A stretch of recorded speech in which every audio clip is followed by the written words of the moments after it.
Bonjour, je suis Nicolas et aujourd'hui je vais vous expliquer comment bien compresser vos images pour l'optimiser les performances de votre site web et notamment le SEO, puisque le poids des images compte de plus en plus dans le référencement naturel par Google.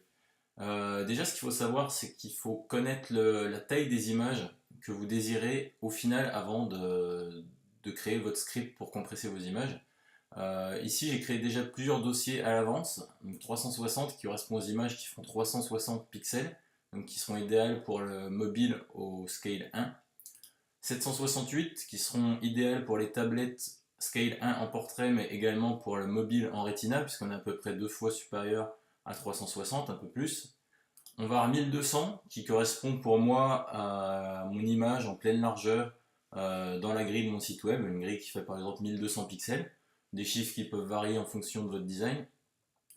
Et enfin 1536. 1536 c'est pour les tablettes en Retina, donc 2 fois 768. J'ai ici une image test qui fait 6,9 mégaoctets qui va me servir à créer mon script sur Photoshop pour ensuite compresser toutes ces images qui sont dans le dossier original. Vous voyez, des images qui font jusqu'à 12,5 mégaoctets et qui sont de taille bien trop grande pour être utilisées telles quelles sur notre site internet. Donc la première chose que je vais faire, c'est ouvrir l'image test sur Photoshop. Voilà. Et ce qui va être important, c'est de créer des scripts. Donc pour créer un script, si votre fenêtre d'action n'est pas ouverte comme moi ici, il suffit d'aller dans Fenêtre et d'activer l'onglet Action. Voilà, Fenêtre, Action. Et ici, on va retrouver ces scripts. Donc il y a les actions par défaut Photoshop. Là, j'ai un petit dossier à moi. Et je vais créer un nouveau dossier. Il va s'appeler par exemple Compression Image. Et ici, je vais pouvoir enregistrer un nouveau script. Donc, Photoshop me demande un nom. Je vais l'appeler par exemple Compression pleine largeur, puisque dans l'idée, j'utilise ces images en pleine largeur sur mon site, quel que soit le device.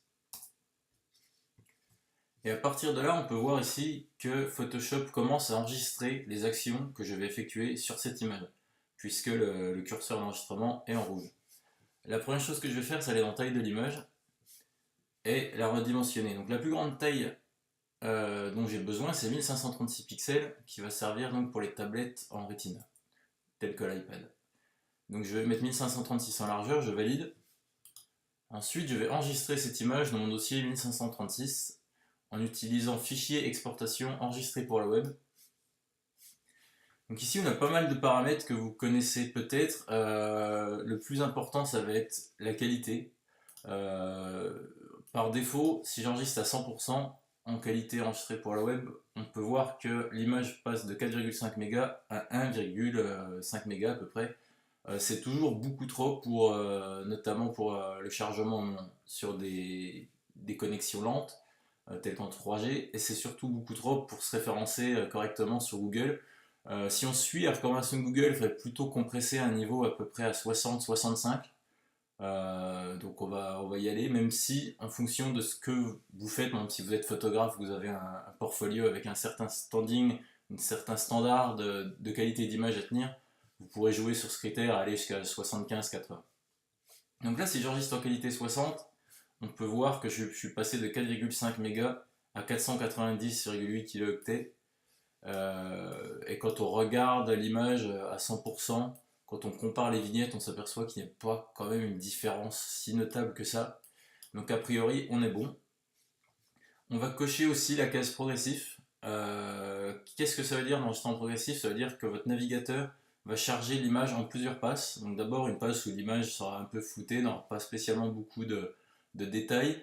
Et au fur et à mesure des passes, l'image va être de plus en plus nette. L'avantage, c'est que dès le début du chargement de votre page, on commencera à voir les images et à peu près ce qu'elles représentent. Et quand la page aura fini de charger, les images seront absolument nettes, que ce sera le résultat final. Donc on va enregistrer en qualité 60, on va enregistrer en progressif. On peut enlever les métadonnées, même si ça ne fait pas gagner spécialement beaucoup de place. On met 1536, hauteur 1024. On clique sur enregistrer. On va aller enregistrer dans notre dossier 1536 sous le même nom. Ce sera beaucoup plus simple après au niveau du code pour s'y retrouver. Je mets enregistrer et l'image est enregistrée pour le 1536. Maintenant, je continue le processus avec les autres dimensions, donc 1200 pixels. Je valide, l'image est redimensionnée. J'exporte, enregistré pour le web, en 1200 pixels x 800. Je vais dans mon dossier 1200, pardon, et j'enregistre mon image test. Je refais pareil, taille de l'image 768 pixels, enregistré pour le web, enregistré dans mon dossier 768, logique, et je continue, taille de l'image 360, donc qui nous servira pour les rares téléphones qui sont encore sur des petites résolutions non Retina, exportation enregistrée pour le web, on est bien en 360 en largeur, enregistré, image 360, et j'enregistre. Et là, j'ai enregistré les images dans les 4 résolutions, les 4 dimensions que je voulais, donc 1536, 1200, 768 et 360. Donc mon script est terminé. Je clique sur le bouton d'arrêt et mon script est enregistré. Donc mon script s'appelle compression pleine largeur, comprend un redimensionnement aux 4 tailles et l'enregistrement à chaque fois systématique de ces tailles dans des dossiers du même nom. Donc si je vais voir dans mon Finder, j'ai bien l'image en 1536, l'image en 1200, l'image en 768 et l'image en 360 ici. Ce qui va nous intéresser maintenant, c'est d'utiliser ce script pour parcourir tout mon dossier original où j'ai le reste de mes photos que je voulais compresser, puisque le but c'est d'optimiser son traitement par l'eau. Ici j'ai des images, comme je vous disais tout à l'heure, qui sont très très lourdes. J'en ai 4 que j'ai mis dans un dossier original pour m'y retrouver. Le but, ça va être maintenant d'appliquer le script que j'ai fait à l'ensemble de ce dossier. Donc pour ça, vous allez dans Photoshop, Fichier, Automatisation, Traitement par l'eau. Ici, vous pouvez voir l'ensemble, c'est l'ensemble des scripts que vous avez ici. Donc si on part défaut, là j'avais mon blog, là j'ai compression image. Là on va choisir compression image, le script, le dossier qu'on vient de créer. Ensuite le nom de l'action c'est compression pleine largeur, c'est le nom qu'on a donné il y a quelques minutes. Ensuite il va falloir choisir le dossier où se situent toutes les images originales que l'on veut compresser. Donc ici je suis bien image originale, j'ai mes 4 images, je sélectionne ce dossier comme source. Ensuite il y a plusieurs cases qui nous intéressent ici, notamment supprimer les boîtes de dialogue d'options d'ouverture de fichiers et supprimer les avertissements sur les profils colorimétriques. En fait, vous avez sans doute remarqué quand vous ouvrez une image sur Photoshop, on vous propose souvent d'utiliser le profil colorimétrique par défaut ou de ne pas en tenir compte, de le supprimer. Si vous voulez gagner du temps, supprimez les boîtes de dialogue, laissez Photoshop décider en appliquant l'espace colorimétrique par défaut, plutôt que d'avoir à chaque fois la boîte de dialogue, sinon vous devrez intervenir à l'ouverture de quasiment chaque image, et si vous avez un dossier où vous voulez recompresser 50 images, ça va être bon.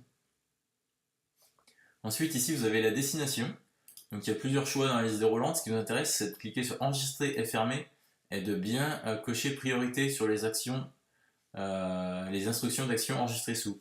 En fait ce que ça va faire c'est qu'une fois que l'image aura suivi toutes les étapes du script, donc le redimensionnement, l'enregistrement, redimensionnement, enregistrement, etc., elle va automatiquement être fermée. Comme ça dans Photoshop, si vous avez 50 images dans votre dossier, vous n'allez pas vous retrouver avec 50 onglets à fermer manuellement, ça va être clean, toutes les images seront fermées et bien enregistrées comme le script le définit. Donc ici, compression pleine largeur, le dossier est sélectionné, enregistré, fermé est choisi, je clique OK. Et là je ne fais plus rien, les images s'enregistrent, se réduisent, et voilà.